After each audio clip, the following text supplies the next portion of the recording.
안녕하세요. SAC 국어원장 백훈입니다. 오늘은 이제 지난 시간에 이어서 이제 비문학 파트를 이제 분석을 진행을 할 겁니다. 자, 비문학 파트가 좀 어렵죠? 여러분들이 중학교 때 봤었던 지문학과는 조금 이제 차원이 다른 그 무언가를 여러분들이 경험을 했을 겁니다. 그래서 이 비문학이 좀 어려운 이유가 우리 친구들이 여기에 대한 어떤 그 대비나 또는 이런 분석 틀을 갖고 있지 못한 친구들이 많이 있어요. 그래서 저는 읽어가면서 얘네들을 좀 어떻게 좀 조금이나 좀 편하게 좀 읽어볼 수 있을까 같이 좀 보도록 하겠습니다. 먼저 문제 먼저 보고 지문을 들어갈게요. 16번 내용 묻는 문제고요. 17번 기억과 니은 포인트 문제, 18번 역시 포인트 가, 다음에 19번을 보니까 윗글을 바탕으로 보기 과정 이렇게 되어 있네요. 그리고 20번에 박스 형태 리시트하임과 게시윈드, 그리고 21번은 문맥 바꿔쓰기, 21번은 여러분들 읽어가면서 하면 되겠습니다. 자, 단락 정리가 굉장히 중요합니다. 단락 정리, 지문이 길기 때문에 여러분들이 단락 정리를 하지 않으면은 삼천포로 빠질 수가 있네. 네, 그래서 반드시 단락 정리 해주시고요. 자, 이제 시작해볼까요? 실어증이란 이렇게 나오죠. 실어증이란 그러면 뒤에 뭐가 나온다는 얘기입니까? 네, 개념 설명해 준다는 거예요. 여러분들 이거 반드시 따라가 주면 되겠고, 실어증이란 후천적인 뇌 손상으로 인해 언어의 표현과 이해 장애가 발생하는 것이다. 1865년 프랑스의 외과 의사 브로카는 사람 나올 때 여러분들 뭐 이렇게 동그라미를 하든가 네모를 하든가 해서 표시를 좀 해주는 게 좋습니다. 그래서 이 브로카와 관계되어 있는 것은 무조건 동그라미로 가면 되겠죠. 브로카는 좌뇌의 전두엽과 축두엽 사이가 손상되어 나타나는 실어증을 발견하였다. 자, 브로카가 뭘 발견했습니까? 실어증을 발견했어요. 좌뇌의 전두엽, 축두엽 사이. 자, 뭐 외울 필요는 없고 표시만 해두세요. 표시만. 이거 여러분도 외울 수가 없어요. 어떤 친구들 보면은 지문 내용을 머리에 담고서 문제를 들어가는 친구들이 있는데 인간은 컴퓨터가 아니죠. 표시만 해두는 겁니다. 그는 이 부위를 브로카 영역이라고 명명하고 이곳이 손상돼 나타나는 증상을 브로카 실어증이라 하였다. 자, 여기 보면은 명명하고 뭐뭐라 명명하다. 이거 여러분들이 미리 판단하는 것이 아니라 보기로 제껴줘야 돼요. 이름 붙이고 되죠? 뭐뭐라 이름 붙이고 연결할 수가 있겠습니다. 그럼 1번 맞는 거고요. 다시 지문으로 와서 자, 첫 번째 단락에서는 내용이 두 개예요. 두 개. 내용이 두 개가 있습니다. 뭐가 있습니까? 바로 이 실어증. 실어증에 대한 개념하고 그 다음에 이제 브로카 영역, 브로카 실어증에 대한 내용이 나와 있었네요. 그래서 내용이 하나, 둘 이렇게 있는 겁니다. 다음 단락. 이후 1874년 동일의 신경정신과 의사인 베르니케는 또 새로운 사람 나왔네. 그 사람 네모로 갈게요. 좌뇌의 두정의 마레가 손상돼, 좌뇌의 두정의 마레가 손상돼 나타나는 또 다른 실어증을 발견. 그러니까 실어증의 종류가 여러 개 있다는 얘기죠. 그는 이 부위를 베르니케 영역이라 명명하고 이곳이 손상돼 나타나는 증상을 베르니케 실어증이라고 하였다. 자, 보세요. 위에서 브로카는 어디였습니까? 좌뇌의 전두엽과 축두엽 사이였고요. 그 다음에 아래에서 베르니케는 어디란 얘기입니까? 어디냐? 좌뇌의 두정엽 아래. 이거 부위가 조금씩 다르죠? 부위가 조금씩 다른데 여기 이렇게 다쳐도 실어증이 나올 수 있다는 얘기네요. 자, 이와 같은 실어증 환자들의 뇌 손상 부위와 증상을 연구하는 과정에서 인간의 언어 처리 과정에 대한 관심이 대두되면서 그와 관련된 이론이 발전해 왔다. 자, 대두되다 관심이 시작되었다는 얘기죠. 관심이 시작되었다. 관심들이 생겨나기 시작했다 이런 얘기인데 21에 2번 옮겨지면서 틀렸죠? 네, 대두되다 아닙니다. 그래서 21의 답은 2번이고요. 나머지는 안 보겠습니다. 그냥. 그래서 문맥음이 파악하는 거나 단어음이 이렇게 파악해 주는 거는 읽어가면서 제껴주시면 될 것 같아요. 자, 세 번째 단락이에요. 최근 언어 과정에 대한 이론은 뇌의 여러 영역들이 결합하여 언어를 처리한다는 결합주의 이론이 지배적이다. 자, 위에 누가 있었습니까? 베르카, 베르니케, 이번에는 결합주의네요. 최초의 결합주의 이론은 베르니케가 주장한 베르니케 모형으로 그는 자 베르니케니까 우리 네모로 가야 되겠다. 그치? 두 번째 단락에 우리가 베르니케 네모 쳤죠? 그는 베르니케 영역과 브로카 영역 간의 긴밀한 정보 교류에 의해서 언어가 처리된다는 이론을 발표하였다. 이후 1885년 리시티하임은 또 새로운 사람 나왔네. 그럼 별표로 갈까요? 베르니케 모형에 개념 중심부를 추가하여 베르니케 영역 브로카 영역, 그 다음에 개념 중심부가 결합하여 언어가 처리된다는 리시트하임 모형을 제시하였다. 조금씩 뭔가 차이가 있죠? 반드시 끊어줘야 됩니다.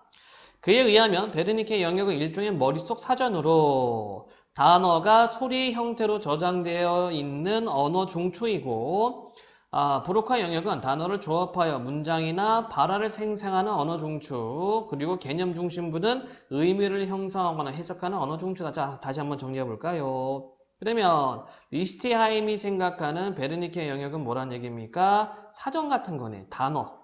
예, 단어 같은 거 있는 곳이 베르니케 영역이 되는 거고요. 브로카 영역은 문장이나 발화를 생성합니다. 그렇죠? 이렇게 이제 따져야 되겠죠? 그리고 개념 중심부는 의미를 형성하거나 해석하는 것은 개념 중심부, 이렇게 세 부분으로 나눌 수가 있겠습니다. 자, 미안합니다. 자, 리스타임의 모형은 베르니케 영역, 브로카 영역, 개념 중심부를 꼭지점으로 하는 삼각형 모양으로 베르니케 영역에서 개념 중심부로, 개념 중심부에서 브로카 영역으로 일방향으로 정보가 이동하지만, 자, 이거 여러분들 정리 꼭 해줘야 돼요. 그러니까 어떻게 갑니까? 베르니케에서 개념 중심부로, 그리고 개념 중심부에서 브로카로 가는 것은 일방향이죠, 일방향. 브로카 영역과 베르니케 영역 간에는 쌍방향으로 정보가 이동한다. 자, 그럼 여기 베르니케하고 브로카는 어떻다? 예, 쌍방향이라는 얘기네. 쌍방향. 이렇게 정리를 좀 해주면 좋을 것 같네요. 자, 그래서 이 단락 내용은 지금 내용이 3개가 있어요. 뭐죠? 먼저 결합주의 이론이 나왔는데 그 중에서 베르니케 모형이 하나, 리스트하임 모형이 하나가 나와 있고, 그 다음에 리스트하임 모형에서의 어떤 정보의 흐름, 정보의 방향 나와 있습니다. 자, 다음 단락 보도록 할게요. 리스트하임은 자신의 모형을 바탕으로 뇌에서 이루어지는 듣기와 말하기 과정을 다음과 같이 설명하였다. 리스트하임이니까 별표 들어가면 되겠죠? 우선 듣기 과정은 베르니케 영역 개념 중심부 순서로 이루어진다. 즉, 귀로 들어온 청각 자극이 베르니케 영역으로 송부되면 베르니케 영역은 자신이 저장하고 있는 단어 중 청각 자극과 일치하는 단어를 찾아 개념 중심부로 송부하고 개념 중심부는 이를 받아 의미를 해석한다는 것이다. 자, 여기는 요만큼은 듣기 과정 되어 있고, 이에 비해 말하기 과정은 이번에 말하기. 개념 중심부 브로카 영역, 베르니케 영역, 브로카 영역과 같이 브로카 영역을 2번 거치는 복잡한 순서로 이루어진다. 먼저 개념 중심부에서 말하고자 하는 의미를 형성하여 브로카 영역을 거쳐서 베르니케 영역으로 송부하면 베르니케 영역은 이에 해당하는 단어를 찾아 브로카 영역으로 송부하고 마지막으로 브로카 영역에서 이를 조합하여 문장이나 반화를 만든다는 것이다. 아유 복잡해라. 자, 요거 어디랑 연결됩니까? 바로 위에 있었던 정보 베르니케에서 개념에서 브로카로 간다. 이게 일방향이라는 얘기를 했는데 베르니케하고 브로카는 쌍방향이라는 얘기죠. 그래서 이 위 단락에서 얘기했던 요 내용이 바로 요렇게 지금 설명이 되고 있는 겁니다. 네. 자, 그런데 실제로 말하기 위해서는 발음기관을 움직여 소리를 만드는 과정이 필요한데 그의 모형에는 그는 누구? 예, 리스타임. 그의 모형에는 그러한 과정이 드러나 있지 않다. 이게 이제 한계점이 되겠네요. 또한 그는 개념 중심부를 새롭게 추가하였으나 그것이 정확한 위치를 규명하지 못하였다. 한계 1, 한계 2. 첫 번째 이제 리스트하임 모형은 이렇게 베르니케, 브로카, 그 다음에 개념 중심부 이렇게 나갔는데 여기서 한계는 뭐였습니까? 바로 말하는 과정, 이렇게 발음 기관을 움직여서 소리를 만드는 과정, 그게 안 나타난다는 얘기입니다. 그리고 또 하나 개념 중심부의 위치가 과연 어디냐, 머릿속에서. 이것도 한계로 지적할 수가 있겠네요. 다음 단락입니다. 이후 실어증 환자들에 대한 연구가 발전됨에 따라 뇌에서 언어를 담당하는 중추가 추가로 발견. 이를 토대로 1964년 게시윈드는 마름마 한번 가볼까요? 게시윈드는 베르니케 게시윈드 모형을 새롭게 제시하였다. 그는 리스타임의 모형에서 개념 중심부를 제외하고 새롭게 운동 영역과 각회를 언어 중추로 추가하였다. 자, 그러면 뭐라는 얘기입니까? 베르니케, 브로카 있고 개념 중심부 대신에 운동 영역 그리고 각회 이렇게 생각한 게 바로 베르니케 게시윈드 모형이란 얘기지요.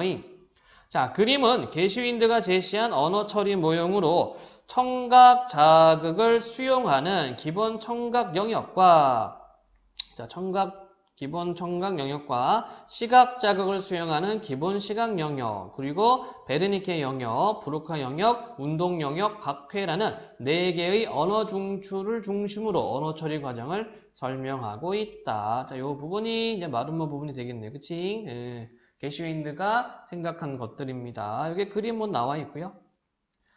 자, 게슈윈드는 기존의 모형에서 개념 중심부를 제외하는 대신 청각 형태로 단어가 저장되어 있는 베르니케 영역에서 그러한 역할도 함께 한다고 설명했다. 자, 요거 포인트다. 그쵸? 자, 왜 그렇습니까? 자, 개념 중심부가 뭐 한다고요? 의미 형성한다고 얘기를 했습니다. 의미 형성, 의미 해석한다고 했는데, 지금 게슈윈드는 리슈타인 모형에서 이걸 지웠죠. 예, 개념 중심부 내용을 지웠습니다. 그러면은, 의미 형성하고 의미 해석을 누가 담당하는 이야기예요? 바로 베르니케 영역이 그런 역할을 함께 한다고 설명. 즉, 베르니케 영역은 듣기와 읽기에서는 수용된 자극에 해당하는 단어를 찾아 의미를 해석하고 말하기와 쓰기에서는 의미를 형성한 뒤 해당 단어를 찾는 역할을 한다고 보았다. 예. 요게 지금 리슈타인 모형하고 좀 차이점이 나와 있다. 그럼 여기 이렇게 써주면 되겠다. 그쵸? 리스트와 차이, 간단하게 메모 형태로 정리해주면 될 것 같아요. 자, 브로카 영역에는 단어를 조합하여 문장이나 발화를 생성하는 역할 외에 말하기나 쓰기에 필요한 운동 프로그램을 만들어, 운동 프로그램 들어가네요. 운동 영역으로 송부하는 역할을 추가하였다. 그리고 운동 영역은 브로카 영역에서 받은 운동 프로그램을 근거하여 말하기나 쓰기에 필요한 신경적 지시를 내리는 기능을 담당한다고 보았다. 예. 그래서 우리가 앞에서 봤었던 리슈타인의 한계점이 있었죠? 실제 말하기 위해서는 발음기관을 움직여 소리를 만드는 과정이 필요한데 그의 모형에는 그런 과정이 드러나 있지 않다. 이거를 브로카 영역이 담당하네요. 예, 게시윈드는 이 브로카 영역이 운동 프로그램을 운동 영역에 전달한다라고 보고 있습니다. 자, 마지막으로 각회는 베르니케 영역과 인접해 있으면서 읽기에서는 시각 형태의 정보를 청각 형태로 전환하고 쓰기에서는 청각 형태의 정보를 시각 형태로 전환하여 베르니케 영역으로 송부하는 역할을 한다고 보았다. 자, 그럼 각회가 하는 역할은 뭐예요? 그 정보를 전환시켜주는 역할을 하고 있네. 그쵸? 이런 것들 여러분들 다 체크 해주셔야 되겠습니다. 자, 이 모형에 의거하면 듣기 과정은 기본 청각 영역, 베르니케 영역 순서로 이루어진다. 이와 달리 말하기 과정은 베르니케 영역, 브로카 영역, 운동 영역 순서로 이루어진다. 읽기나 쓰기 과정도 듣기나 말하기 과정과 유사하지만 베르니케 영역에 저장된 단어가 청각 형태이기 때문에 각 회를 거치는 과정이 추가된다. 그렇죠? 왜 그래요? 그래야지 정보를 바꿔줄 수 있으니까. 각 회에서 처리된 정보는 베르니케 영역으로 송부되어 읽기의 경우에는 의미를 해석하고 쓰기의 경우에는 바로 다음 단계인 브로카 영역으로 정보를 송부한다. 좋습니다. 이처럼 뇌에 대한 연구가 발전됨에 따라 언어 처리 과정에 대한 이론도 정교화하고 있다. 특히 베르니케 게슈윈드 모형은 이전의 모형과 달리 듣기와 말하기뿐만 아니라 읽기와 쓰기에 대해서도 종합적인 설명을 제시하고 있다는 점에서 오늘날 뇌의 언어 처리 과정을 설명하는 표준형으로 평가받는다. 자, 끝에 가서 이제 의의가 나타나 있죠? 네, 좋습니다. 지문이 어려워요, 여러분들. 지문이 어렵습니다. 이거를 머리에 담으려고 하는 것이 아니라 메모를 해놔야 돼요, 여러분들. 그러니까 메모도 하고 옆에다 좀 적어놓고 적는 게 메모지 뭐. 줄도 좀 치고 줄을 칠 때는 막 쭉쭉쭉 치는 것이 아니라 필요한 부분만 줄 치셔야 되고요. 같은 사람이 이야기한 것은 같은 표식을 주면 그나마 조금 수월해질 것 같아요. 자, 그럼 16번 문제 보도록 하겠습니다. 윗글의 내용과 일치하지 않는 건 사실 이런 문제가 가장 까다롭습니다. 까다로움. 기본형이에요, 기본형. 문제가 기본 문제인데 이 문제가 까다로운 이유가 뭐냐면은 지문이 겁나게 긴데 이걸 여러분들이 머리에 담을 수가 없어요. 이걸 어떻게 풀어, 그죠? 그렇기 때문에 지금 우리 같이 이렇게 읽어오면서 표시를 줬죠? 표시 주는 것 중요합니다. 이게 분석하는 방식이에요. 자, 실어증은 후천적인 뇌손상으로 인해 언어 처리에 장애가 생기는 증상이다. 여러분도 이렇게 나오잖아? 그럼 얘가 어느 단락에 있었는가 여러분들 판단해 주셔야 돼요. 첫 번째 단락에 있었다. 맞는 설명이죠? 자, 두 번째, 실어증 환자에 대한 연구를 바탕으로 언어 처리 과정에 대한 이론이 발전했다. 이거는 두 번째 단락에 있었을 거예요. 세 번째, 베르니케가 제시한 모형은 오늘날 언어 처리 과정의 표준 인정만 틀렸죠? 이거 왜 틀렸습니까? 베르니케가 아니고 누구? 게시윈드죠, 게시윈드. 개시가 아니라 개시군요. 네. 그래서 3번이 틀린 게 되겠네요. 4번도 보세요. 언어 처리 과정에 대한 이론이 발전됨에 따라 설정되는 언어 층수의 개수가 많아졌죠. 처음에는 2개, 그다음에 3개, 4개로 갔죠. 예. 그래서 베르니케 모형은 2개였는데 리시타인 모형은 3개였고 그다음에 게슈윈드 모형은 4개로 들어갔죠. 언어 층수가. 리시타임은 뇌에서 이미 형성의 의미 형성에 관여하는 영역의 구체적 위치를 밝히지 못했다. 여기 있네. 아까 우리가 한계 첫 번째 뜻, 그쵸? 예, 맞는 설명이죠. 그래서 일치하지 않는 건 3번이고 사실 이 16번 같은 문제가 가장 까다로운 문제입니다. 명심하시고 지문을 철저하게 분석을 해 주셔야 돼요. 그래서 이거 연습 많이 해야 됩니다, 여러분들. 진짜로. 자, 17번. 기억과 니은에 대한 설명으로 적절한 것은 포인트 문제가 되겠죠? 자, 기억이 어디 있나? 니은은 베르니케 게슈윈드 모형이 되겠고요. 기억은 리시타인 모형이 되겠다. 1번. 기억은 실제 발음 기관을 움직여 소리를 만드는 과정에 대한 설명이 가능하다. 아니죠. 이게 한계점이었습니다. 두 번째, 니은은 기본 시각 영역과 기본 청각 영역을 새로운 언어 중추로 추가하였다. 네, 이것도 뭐 글쎄요. 기본 시각 영역과 기본 청각 영역을 새로운 언어 중추로 추가한 것은 뭡니까? 운동 영역하고 그다음에 각회죠, 각회. 예. 기억과 니은은 말하기, 듣기, 읽기, 쓰기 전 과정에는 설명이 가능하다. 기억은 안 되죠? 예, 왜 그래요? 실제적으로 말할 때 이게 운동 능력이 어떻게 송부되는가 그게 좀 안 됐습니다. 4번 니은은 기억과 달리 귀로 들어온 청각 자극이 베르니케 영역을 송부된다고 보았다. 자, 이거는 달리가 아니라 같이 가겠네. 그쵸? 니은, 기억, 니은은 둘 다죠, 둘 다. 자, 기억과 니은, 확인할게요. 여러분들 말로만 하니까 잘 이해가 안 될 수가 있는데 확인해 봅시다. 자, 듣기 과정 여기 있네. 그러니까 여기 청각 자극이 베르니케 영역으로 송부되면 이라고 되어 있죠. 바로 이 부분. 그쵸? 이렇게 찾아가면서 봐주시면 되는데 그래서 바로 판단이 안 될 때는 여러분들서 보류하고 5번까지 본 다음에 지문을 봐주시면 되고요. 네, 여기는 둘 다입니다. 자, 5번 기억과 니은 모두 베르니케 영역에 단어가 소리 형태로 저장되도록 보았다. 이게 맞는 거죠.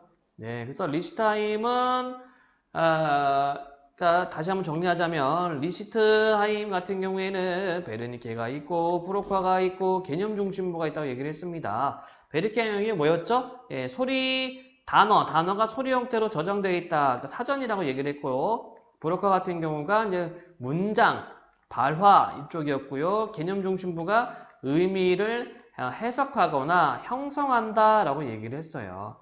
자, 그리고 니은 게슈윈드 모형 같은 것은 뭐라고 얘기를 했습니까? 거의 비흡사한데 베르니케 영역은 사전도 있지만 자 개념 중심부를 지웠죠. 이 니은 모형이. 그래서 이 단어를 갖고 있으면서 단어 형성과 단어 의미 해석을 한다라고 얘기를 했고 브로카 영역도 마찬가지입니다. 문장 의미와 문장에 대한 의미 해석을 하고 형성을 한다. 브로카 영역이었어요. 그리고 여기에다가 플러스 각회하고 플러스 운동 영역을 집어넣은 것이죠. 그래서 5번이 맞는 설명이라고 보시면 되겠습니다. 복잡해요. 사실 이 비문학 파트가 복잡한 영역입니다. 그래서 앞으로 여러분들은 시험 문제가 이 비문학 파트가 좀 이렇게 보완이 돼서 나올 거예요. 좀 더 문제가 더 많이 나온다는 얘기입니다. 그래서 독해가 안다면 국어 문제가 어려워질 수밖에 없죠. 자, 가의 이유를 추론한 내용이다. 가의 이유는요. 뭐냐? 브로카 영역을 2번 거치는 복잡한 순서에 대한 이유가 뭐냐? 자, 1번. 베르니케 영역에서 개념 중심으로 직접 정보를 송부하기 때문에 그러면 안 복잡하겠지. 브로카 영역과 개념 중심 사이의 정보가 쌍방향으로 송부. 틀렸죠? 브로카하고 베르니케가 쌍방향입니다. 개념 중심부에서 브로카 영역으로 정보를 직접 송부하지 못하기 때문에 자, 저는 지금 바로 판단이 안 돼요. 그럼 그냥 세모. 이거 찾으려고 지문 돌아가는 순간 시간이 지나갑니다. 그냥 보류, 바로 판단이 안 되면 보류. 개념 중심부에서 베르니케 영역으로 정보를 직접 송부하지 못하기 때문이다. 이거 맞는 것 같은데. 베르니케 영역과 브로카 영역 사이의 정보가 쌍방향으로 송부되기 때문이다. 자, 베르니케 영역과 브로카 영역 사이의 정보가 쌍방향. 자, 요거 한번 우리가 확인을 해보도록 해봅시다. 정보가 쌍방향. 자, 자, 그런데 쌍방향은 아니다. 바로 위에 뭐라고 돼 있어요? 개념 중심부에서 브로카 영역으로 갔다가 베르니케 영역으로 갔다가 브로카 영역으로 간다. 쌍방향이 아니라 왔다 갔다는 하는데 예, 중간에 있는 정보가 동시에 가는 건 아니죠. 동시에 가는 것은 아닙니다. 그래서 다시 한번 보자면요. 베르니케 영역과 브로카 영역 사이의 정보가 쌍방향으로 송부되기 때문이다. 요게 틀린 거예요. 사이의 정보가 쌍방향으로 송부된다. 이 말이 뭐냐면요. 여러분 잘 생각해야 돼요. 여기 베르니케 영역이 있고 브로카 영역이 있는데 여기에서 있는 정보가 사이에 있는 정보가 이렇게 양쪽으로 동시에 간다는 얘기예요. 예, 이건 틀렸죠. 이게 아니고 베르니케 영역하고 브로카 영역이 서로 쌍방향이라는 얘기지. 그렇죠? 예. 요 내용이 어디 있었습니까? 바로 아까 이쪽 부분이 있었네요. 브로카 영역과 베르니케 영역 간에는 쌍방향으로 정보가 이동한다. 그러니까 이렇게 말을 약간 어렵게 좀 이렇게 꼬아내는 그런 지문들이 좀 있어요. 이거 정확하게 보셔야 돼요, 여러분들. 3번으로 확인해 볼까요, 그러면? 예.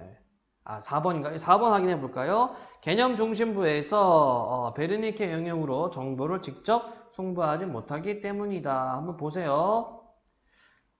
바로 위에 뭐라고 됐어요? 개념 중심부에서 브로카 영역으로 갔다가 베르니케 영역 갔다가 브로카 영역. 즉, 개념 중심부에서 베르니케 영역으로 바로 못 가죠?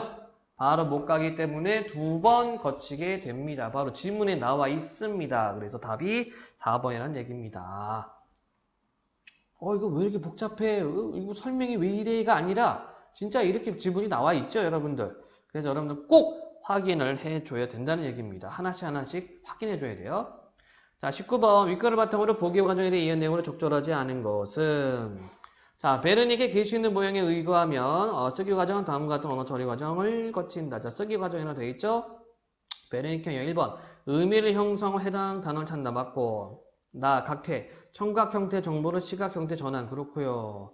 다 베르니케 영역 각회에서 처리한 정보를 받아 의미를 해석한다. 아니죠. 쓰기죠. 쓰기입니다. 쓰기인데 왜 의미를 해석해? 라 브로카 영역 쓰기를 하는데 필요한 운동 프로그램을 만들고 그 다음에 운동 영역 운동 프로그램을 바탕에 신경 지시를 내리네. 예, 맞습니다. 그래서 3번이 틀렸네요. 의미 해석은 듣기 과정입니다. 듣기 과정. 듣기 과정에서 나타나고 쓰기 과정이 아닙니다. 자, 20번 문제 보도록 할게요. 윗글을 바탕으로 할 때 보기를 보고 리시타임과 게시 윈드가 진단할 만한 내용으로 적절한 것은 자, 1번 실어증 환자 관찰 결과 문법에 어긋난 문장을 사용한다. 어긋난 문장 사용. 자, 문장 우리가 뭐였습니까? 브로카 영역이었지. 그쵸? 조사나 어미를 제대로 사용하지 못한다. 단어를 조합하여 문장을 잘 만들지 못한다. 예, 이것도 역시 브로카 영역이 되겠네. 자, 그럼 1번. A가 리시타임입니다. B가 게시윈드고요. A는 B와 달리 베르니케 영역이 손상되었다고 진단했고 아니요. 브로카 영역이라 볼 거예요. B는 A와 달리 브로카 영역이 손상되어 진단하겠군. 둘 다 보아야 될 겁니다. 둘 다.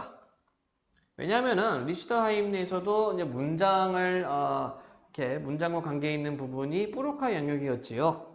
3번 A는 브로카 영역, B는 베르니케 손상 아니고 A는 개념 중심부가 B는 브로카 영역이 여기 앞부분이 틀렸고요. 5번 A와 B 모두 브로카 영역이 손상되었다 진단돼. 그렇죠? 좋습니다. 그래서 20번의 답은 5번이 되겠네요. 자, 이렇게 해서 첫 지문을 끝냈는데 어렵습니다, 여러분들. 지문학 어려워요. 여러분들 독해 연습 많이 해야 됩니다. 진짜로요. 자, 다음 질문을 보도록 할게요. 다음 비문학 질문으로 점핑 하겠습니다. 어딨냐?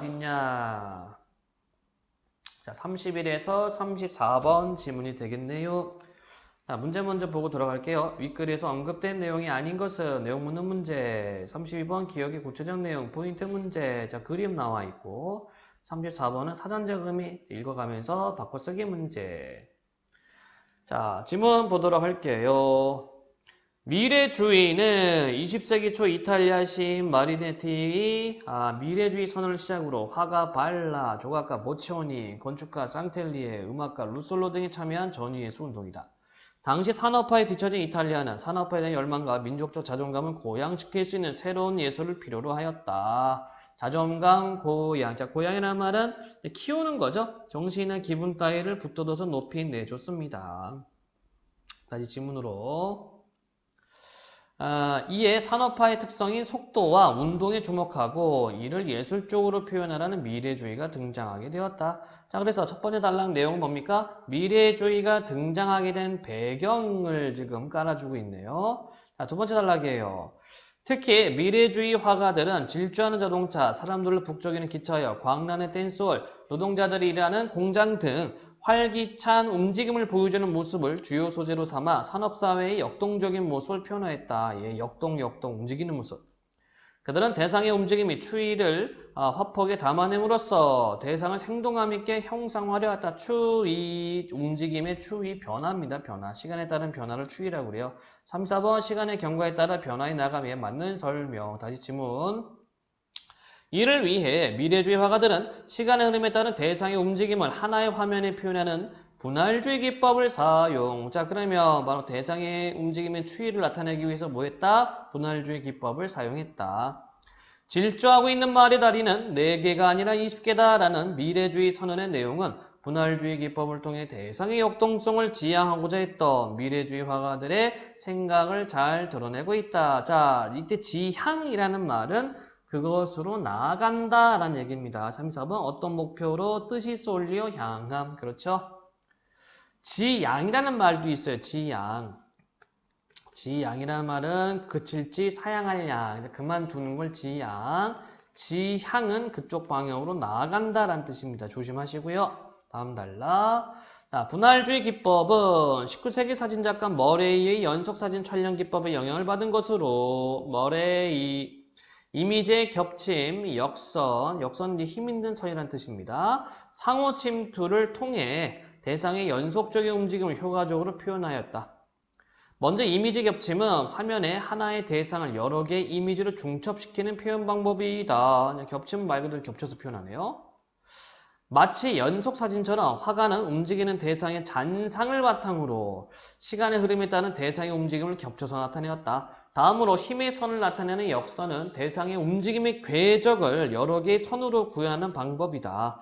미래주의 화가들은 사물이 각기 특징적인 움직임을 갖고 있다고 보고 이를 역선을 통해 표현함으로써 사물에 대한 화가의 느낌을 드러내었다. 마지막으로 상호 침투는 대상과 대상이 겹쳐서 보이게 하는 방법이다. 역선을 사용하여 대상의 모습을 나타내면 대상이 다른 대상이나 배경과 구분이 모호해지는 상호 침투가 발생해. 대상이 사실적 형태보다는 왜곡된 형태로 표현된다. 왜곡. 사실과 다르게 해석되거나 그릇되게 함. 그렇죠? 네, 좋습니다. 이러한 방식으로 미래주의 화가들은 움직이는 대상의 속도와 운동을 효과적으로 나타낼 수 있었다. 그래서 이 단락에서는요, 분할주의 기법의 특징, 겹침, 역선, 상호 침투에 대한 설명이었습니다. 자, 마지막 단락. 기존의 전통적인 서양 회화가 대상의 고정적인 모습에 주목하여 비례, 통일, 조화 등을 아름다움의 요소로 보았다면 미래주의 회화는 움직이는 대상의 속도와 운동이라는 미적 가치에 주목하여 새로운 미의식을 제시했다는 점에서 의의를 찾을 수 있다. 예, 의의 나와 있는 미래주의 의의. 자, 그리고 주목하여, 모습에 주목하다. 34번, 5번을 보니까 자신의 의견이나 주의를 굳게 내서 틀렸죠? 네, 시선 집중시키는 것을 주목이라고 얘기를 하지요. 자, 이러한 미래주의 회화는 이후 모빌과 같이 나무 금속으로 만들어 입체적 조형물의 운동을 보여주는 키네틱 아트가 등장하는데 영감을 제공한 것으로 평가되고 있다. 이때 영감은 영감 왜 불러? 그 영감이 아니라 feel. 그쵸? 예. 31번 문제. 윗글에서 언급된 내용이 아닌 것은 뭐 간단한 문제가 되겠네요. 1. 미래주의 참여 예술가들도 있었고 미래주의가 등장이 된 배경이 있었고 미래주의 화가들이 사용한 기법이 있었고 미래주의 회화가 발전한 과정 글쎄요. 미래주의 화가들의 추가한 미의식이 있었죠? 아닌 것은 뭐다? 4번이다. 32번 문제 보도록 할게요. 기억의 구체적인 내용으로 가장 적절한 것은 자, 문맥 의미는요. 그 단락을 여러분들이 살펴주셔야 됩니다. 영감을 평가했다. 어떤 영감입니까? 모빌과 같이 나무 금속으로 만들어 입체적 조형물의 운동을 보여주는 키네틱 아트가 등장하는데 영감을 끼쳤다. 1번 전통회화 양식에서 벗어나 움직이는 대상이 주는 아름다움을 최초로 작품하는 생각? 글쎄 기존의 방식과 달리 미적 가치를 3차원에서 실제로 움직이는 대상을 통해 구하는 생각. 글쎄요. 사진이 촬영 기법을 회화에 접목시켜 아니고 산업사회의 역동적인 모습에서 벗어나 아니고 예술적 대상의 범위를 구체적인 대상에서 추상적인 대상 아니죠? 자, 그럼 1번 아니면 2번이라는 얘기가 되겠는데요. 자, 요렇게 두 개가 나오면은 거꾸로 한번 가보세요. 이렇게. 아랫번에서 윗번으로 한번 올라가 봅시다. 기존의 방식과 달리 미적 가치를 3차원에서 실제로 움직이는 대상을 통해 구현하려는 생각. 여기 보면은 뭐라고 되어 있습니까? 이러한 미래주의 회화는 이후 모빌과 같이 나무나 금속으로 만들어 입체적 조형물의 운동. 입체적이 뭐예요? 3차원이죠? 입체적 조형물의 운동을 보여준다 라고 되어 있네. 자, 그러면 1번도 한번 볼까요? 전통 회화 양식에서 벗어나 움직이는 대상이 주는 아름다움을 최초로 작품한다? 아니지요. 예. 움직이는 대상이 주는 아름다움을 최초로 작품한다? 이건 미래주의 애들도 이거 작품했잖아요. 그죠? 답은 2번이 가장 타당합니다. 그리고 입체란 말이 있었기 때문에 3차원 연결해주면 될 것 같아요. 33번입니다. 적절하지 않은 것은 발라의 강아지 다이내미즘은 여인이 강아지를 데리고 산책하는 모습을 그린 미래주의의 대표적인 작품입니다. 그림 보니까 뭐 딱스운트인가? 뭐 그럴 것 같아요. 자, 1번 움직이는 강아지의 모습을 속도감 있게 그린 것에서 미래주의 회화의 경향 그렇고 역을 교차시켜 쇠사슬의 잔상을 구체적으로 제안한 것에서 역선을 통해 사실적인 형태 이미 틀렸죠? 네, 사실적인 형태를 표현하는 게 아닙니다. 이 미래주의들은요. 이 부분이 어디 있더라? 이 부분이 어디 있더라? 바로 여기 있네요. 자, 보면은 다른 대상이나 배경과 구분이 모호해지는 상호 침투가 발생해 대상이 사실적인 형태보다는 왜곡된 형태로 표현된다. 이 부분하고 연결해서 보면은 2번이 틀렸다는 얘기가 되겠죠. 따라서 답은 2번 되겠습니다. 나머지들은 맞는 설명이기 때문에 굳이 보진 않겠어요. 자, 또 다음 지문을 보도록 할게요. 까다로운 지문이 되겠죠? 네. 우리 친구들이 뭐랄까 이제 중3 마치고 이제 고등학교 올라오는데 물론 이제 학교는 안 들어갔지만 이런 지문을 상대하기가 굉장히 버겁습니다. 그래서 여러분들 선배들도 이 경제 지문하고 경제 지문 굉장히 어려워하고요. 경제 지문하고 이제 과학 지문 상당히 어려워해요. 얘는 좀 템포를 늦춰가면서 좀 하나씩 봐줄 수밖에 없어요. 왜? 정보가 많기 때문에. 자, 문제 먼저 보고 돌아가도록 해봅시다. 문제 보니까 38 위글에 대한 설명, 위글에 대한 39 위글에 대한 이해, 38이나 39나 뭐 같은 문제 유형이에요. 40번 포인트 문제 돼 있고요. 이거 화면이 넘어갔다. 어디 갔어? 미안합니다. 화면이 훅 넘어갔네. 40번 기억의 이유로 적절한 것은 이렇게 되어 있죠. 포인트 문제에 해당이 되겠습니다. 자, 그 다음에 41번. 요 문제 굉장히 좀 까다로운 문제 중에 하나입니다. 그래서, 경제 지문이 어려운 이유가 이렇게 그래프 던져주고 이 그래프를 이제 맞춰서 이제 추론 형태 문제인데 우리 친구들이 이 경제 용어를 잘 모르기도 하고 그 다음에 이거를 적용할 때 상당히 좀 어려워해요.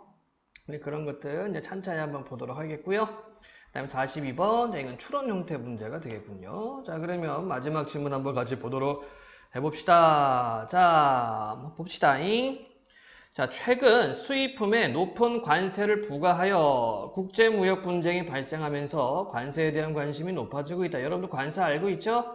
또 친절하게 여기 이렇게 설명이 되어 있어요. 여기 이제 어떤 정의 또는 개념 나와 있고 관세란 수입되는 재화에 부과되는 조세로 정부는 조세 수입을 늘리거나 국내 산업을 보호하기 위한 목적으로 관세를 부과한다. 자, 그래서 여기는 관세에 대한 개념 그리고 이 부분에서는 관세에 대한 목적이 나와 있죠. 이렇게 이제 간단하게 메모해 주는 거 좋을 것 같고.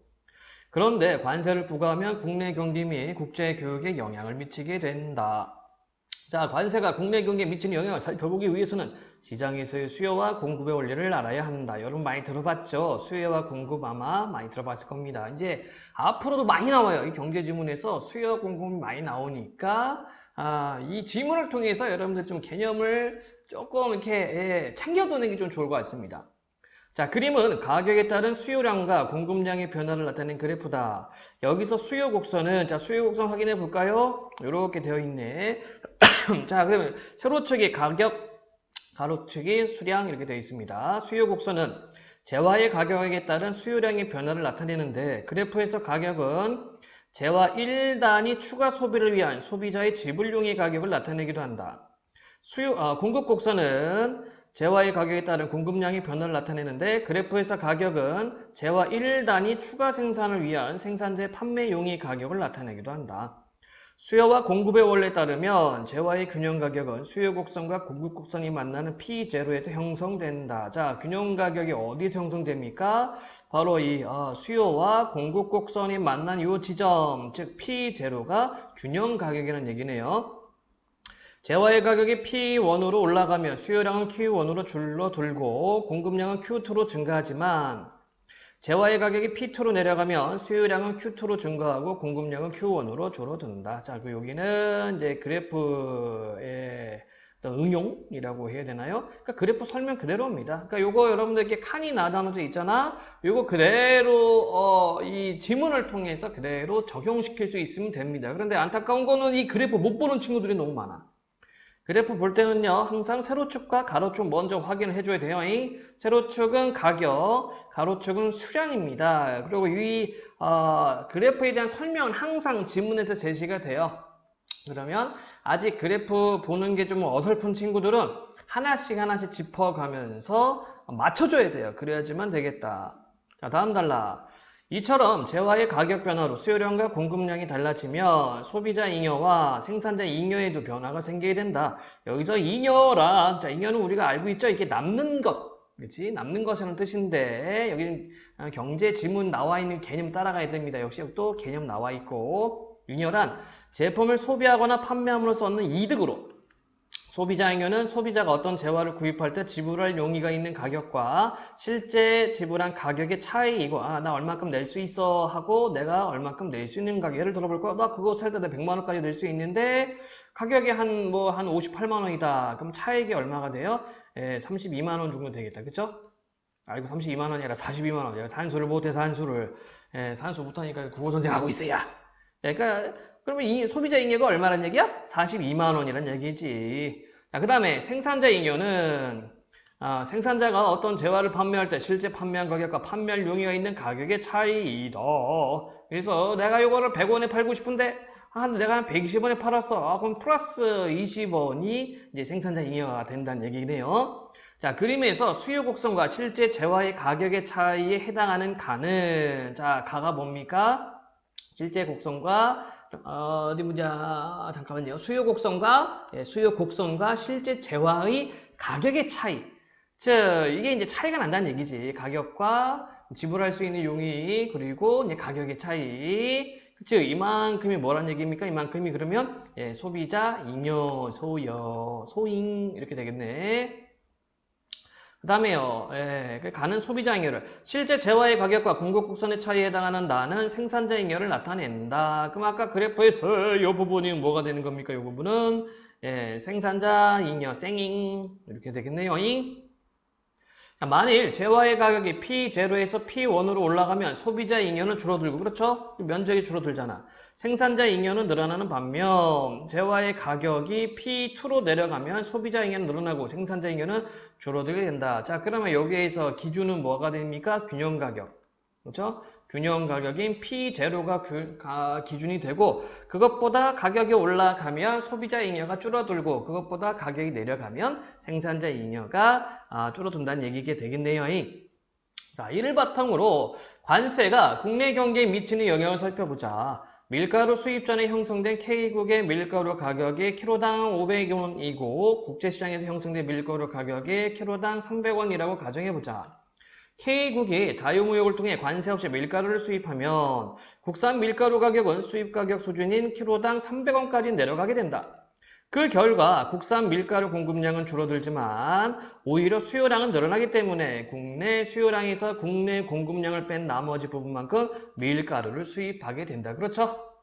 한마디로 뭡니까? 국내 생산을 하고 있는데 만약에 국내 생산이 11억 합시다. 근데 수요량이 국내 수요량이 한 12가 되는 거야. 그럼 얼마가 더 필요해요? 2가 더 필요하잖아? 그럼 2가 뭐란 얘기야? 얘가 수입량이 된다는 얘기죠. 예. 자, 밀가루 수입으로 국산 밀가루 가격이 하락하면 당연히 가격 떨어지겠지. 결과적으로 생산자 잉여가 감소하지만, 그렇죠? 가격이 하락한다는 것은 생산자 잉여가 감소해요. 감소하지만 소비자 잉여는 증가하게 된다. 그렇지? 균형 가격에서 떨어졌기 때문에.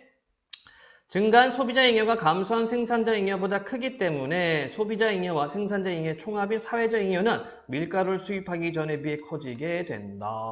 네, 좋습니다. 자, 여러분도 이거 체크 포인트입니다. 네. 자, 증가한 소비자 잉여가 감소한 생산자 잉여보다 클 때는 사회적 잉여가 커진다. 요거 하나 체크. 자, 그런데 K국이 수입 밀가루에 키로당 100원의 관세를 부과할 경우 수입 밀가루의 국내 판매 가격은 키로당 400원 올라가게 된다. 자, 여기서 우리가 좀 생각해 줄 게 있는데요. 여러분들 요거 한번 생각해 볼까? 이게 만약에 여러분들이 이 지문을 읽을 때 한 번에 쭉 읽게 되면은 무슨 말인지 모를 거야. 그쵸? 그래서 요거를요, 이렇게 우선 상황을 나눠놔야 돼. 뭐냐면, 먼저 국내 생산만 있을 경우 이런 상황이 있고, 그 다음에 국내 생산하고 그 다음에 수입하는데 관세가 없는 경우 이 경우가 있고, 그 다음에 국내 생산이 있고 그 다음에 수입을 하는데 관세가 있는 경우, 이렇게 세 가지 상황을 생각을 해야 돼요. 세 가지 상황. 그래서 국내 생산만 하는 경우, 만약에 수요가 생산보다 수요가 생산보다 클 때는 어떻게 돼? 수입이 필요하죠? 그래서 우리가 앞선 지문에서 뭐라고 얘기했냐면은 키로당 300원짜리 수입한다고 얘기를 했습니다. 그러다가 그런 데부터는 뭐가 되는 거예요? 바로 여기 수입 관세. 즉 상황이 세 가지가 있는데 이 지문은 이거를 좀 구분이 좀 안 돼 있죠. 그냥 한 번에 쭉 간단 말이야. 근데 만약에 여러분들이 이렇게 이 상황을 구분하지 않고 그냥 한 방에 쫙 읽어버리다 보면은 머릿속에서 이게 섞어버려요. 섞인다고. 섞이면은 이거를 개념을 적용해야 되는데 적용하는 것에 어려움이 생깁니다. 그냥 한마디로 그냥 눈 확 돌아간다는 얘기죠. 그래서 항상 이렇게 내용을 먼저 좀 정리 좀 해놓고 그 다음에 각각 어느 상황에 적용되는가를 꼭 판단을 해줘야 돼요. 지금 우리가 읽는 이 단락은 뭐냐면 바로 수입을 해놓고 그 관세를 매기는 그런 상황입니다. 자, 수입 밀가루의 국내 판매 가격은 키로당 400원으로 올라가게 된다. 그렇게 되면 국산 밀가루 생산자는 관세 부과 전보다 키로당 100원 오른 가격에 밀가루를 판매할 수 있으므로 국산 밀가루 공급량이 늘어 관세를 부과하기 전보다 생산자 잉여가 증가하게 된다. 자, 근데 여러분들 조심할 게 있어요. 얘는요, 화면 나올라나 모르겠네. 얘는 만약에 국내 생산만 했을 때는 키로당 얼마입니까? 500원이죠? 국내 생산만 했을 때는 키로당 500원이고, 그 다음에 만약에 수입을 했는데 관세가 없을 때, 그럴 때는 어쩔 수 없이 키로당 300원이고, 그 다음에 관세 100원 부과해서 키로당 400원입니다. 즉, 수입을 하고 관세가 없는 경우와 수입하고 관세가 있는 경우의 비교에 여기는, 관세 전과 관세 후 비교인 거지, 국내 생산만 했을 때는 여기 비교가 안 들어갑니다. 그러니까 수입을 한 상태에서 관세 전에는 생산자 잉여가 증가하게 된다. 이렇게 볼 수가 있겠죠. 그러면 전체적으로 보면 어떻게 되는 거야? 전체적으로 보면. 국내 생산만 했을 때보다는 100원이 떨어지니까 생산자 잉여가 감소하게 된 거죠. 이해가 돼요? 다시 국내 생산만 했을 때 A 상황, 국내 생산을 하고 수입 들어왔을 때 관세가 없는 걸 B 상황, 국내 생산하고 관세를 하는 수입이 있는데 관세가 있는 경우 C 상황입니다. 우리 지문에 있는 거는 B와 C 상황만 비교를 했을 때 B에 비해서 C 상황이 생산자 잉여가 증가하게 된다는 얘기예요. 만약에 여러분들 학교에서 요거 만약에 모의고사 지문을 이용해서 내신 나온다고 쳤을 때 수입하기 전과 수입한 후 비교할 수가 있어요. 자, 그렇다면은 수입하고 나서는 이 생산자 잉여는 무조건 감소입니다. 이해가 되죠? 요거를 구분을 해야 돼요. 이게 아까 제가 얘기했던 국내 생산만 한 경우, 국내 생산과 수입을 하는데 관세가 없는 경우, 수입을 하는데 관세가 있는 경우, 이거를 따로따로 생각을 해야 된다는 얘기입니다. 그렇지 않으면 머릿속에서 엉켜요. 근데 이 지문은 조금 불친절하죠? 이게 좀 흐름이 그냥 쫙 넘어가기 때문에 좀 뭐랄까 이게 중3 수준에서 이제 막 고등학교 올라가는 친구들한테는 조금 어렵습니다. 자, 계속 질문 볼게요. 반대로 소비자 입장에서는 가격이 올라가면 그만큼 수요량이 줄어들게 되므로 소비자 잉여는 감소하게 된다. 하지만 증가한 생산자 잉여가 감소한 소비자 잉여보다 작기 때문에 소비자 잉여와 생산자 잉여의 총합인 사회적 잉여는 수입 밀가루 관세를 부과하기 전에 비해 작아지게 된다. 그렇죠? 여기 뭐라고 되어 있어요? 수입 밀가루의 관세를 부과하기 전에 작아지게 된다라고 되어 있습니다. 뭐가 작아져요? 사회적 잉여가. 그래서 우리가 이제 뽑아낼 수 있는 것은 뭐냐면은 결과적으로는 지금 이 지문 안에서만 얘기하는 거예요. 이 지문 안에서만 봤을 때 이 사회적 잉여라고 하는 것은 결과적으로는 이 소비자 증가분이 생산자 증가분보다 커야 돼요. 이 지문 하에서는 그렇게만 이해를 해도 문제 푸는데 어려움이 없을 것 같아요. 즉, 사회적 잉여가 클 때는 올라갈 때 어떠해야 된다? 소비자 잉여가 생산자 잉여보다 커야 된다. 자, 그런데 관세 정책이 장기화될 경우 국내 경기가 침체에 빠질 수 있다. 예컨대 K국정부가 국내 밀가루 산업을 보호하기 위하여 수입 밀가루에 높은 관세를 부과할 경우 단기적으로는 국내 밀가루 생산자 이익을 늘려 자국의 밀가루 산업을 보호할 수 있다.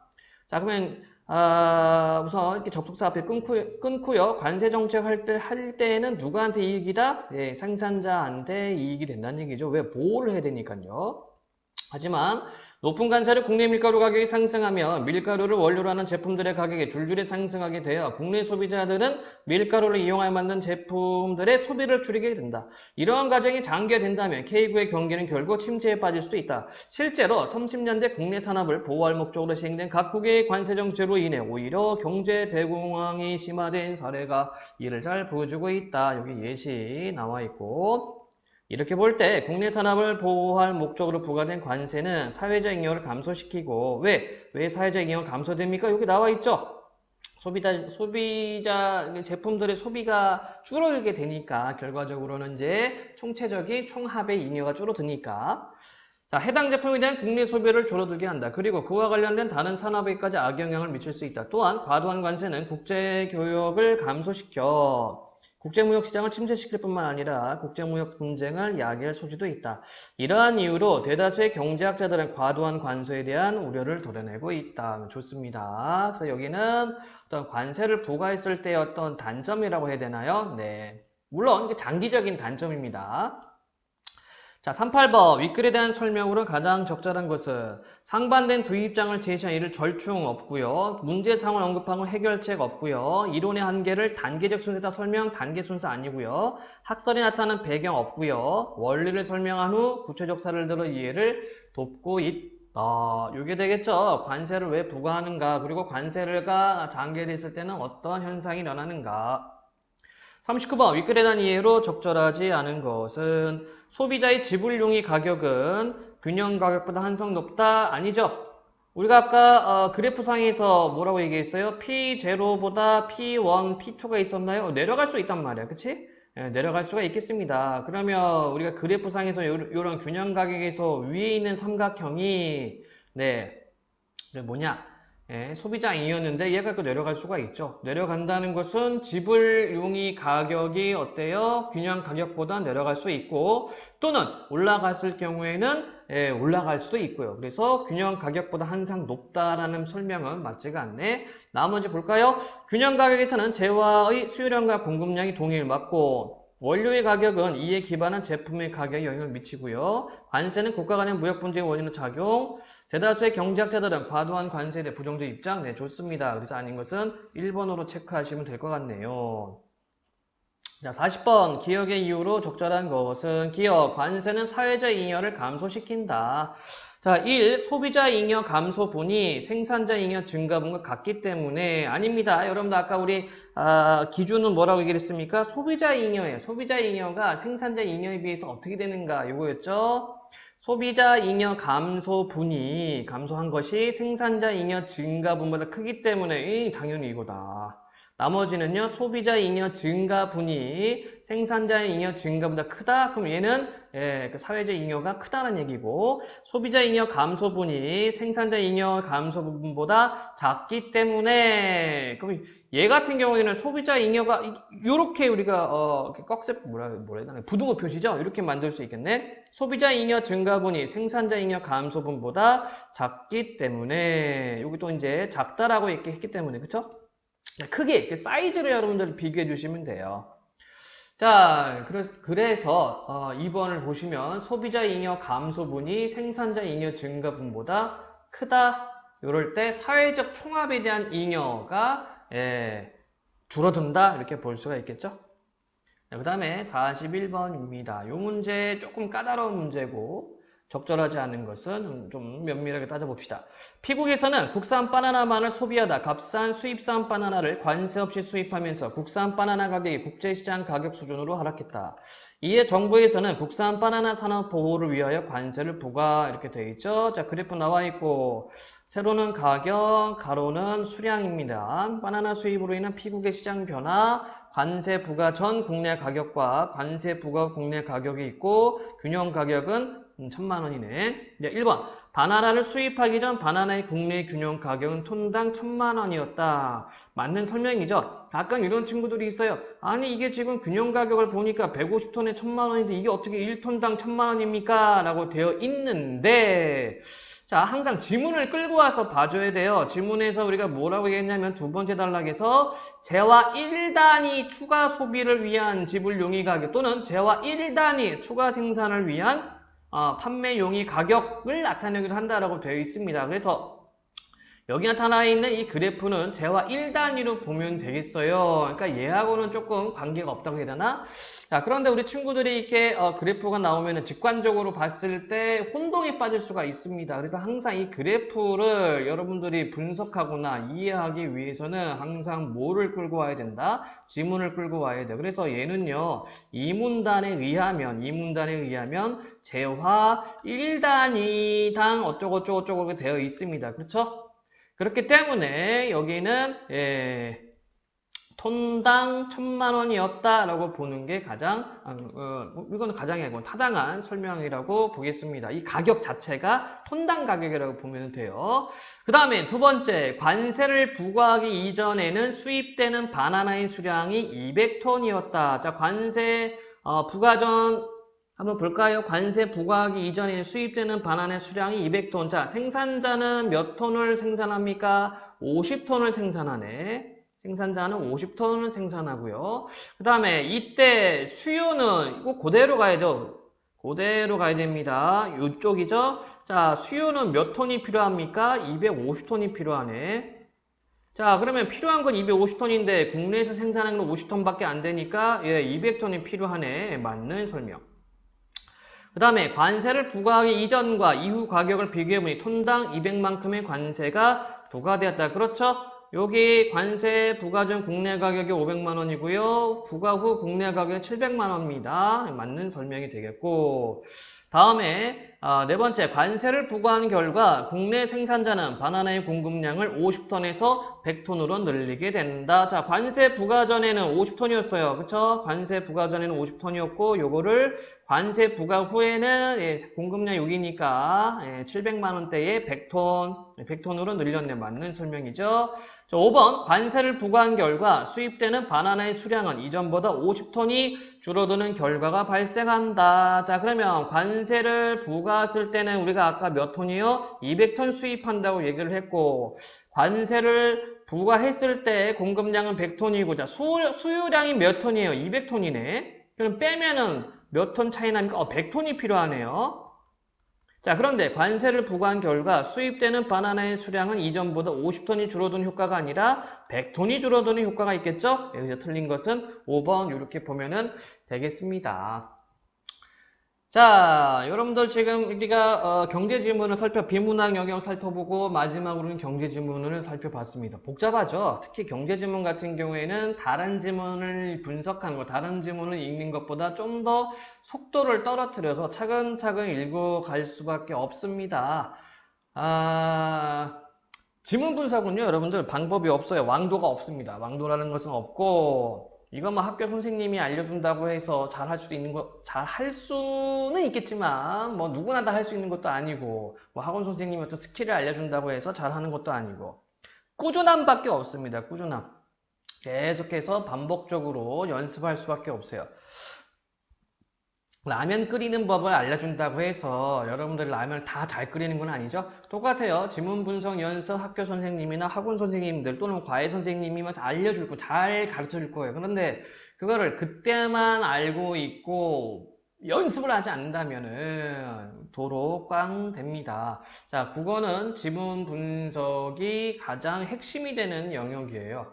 그래서 지금 현재 고2들부터는 우리 수능 문제가 좀 이렇게 바뀌게 되겠죠? 이건 여러분들도 마찬가지입니다. 그래서 이제 좀 이렇게 긴 질문 읽기 연습을 좀 많이 해야 되겠고요.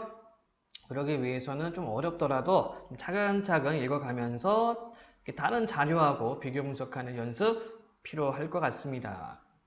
자, 이렇게 해서 비문학 지문 분석 마치도록 하고 질문 있는 친구들은요 댓글로 남겨주면 제가 좀 보고 답글 남기도록 하겠습니다. 지금까지 들어주셔서 감사합니다. 땡큐.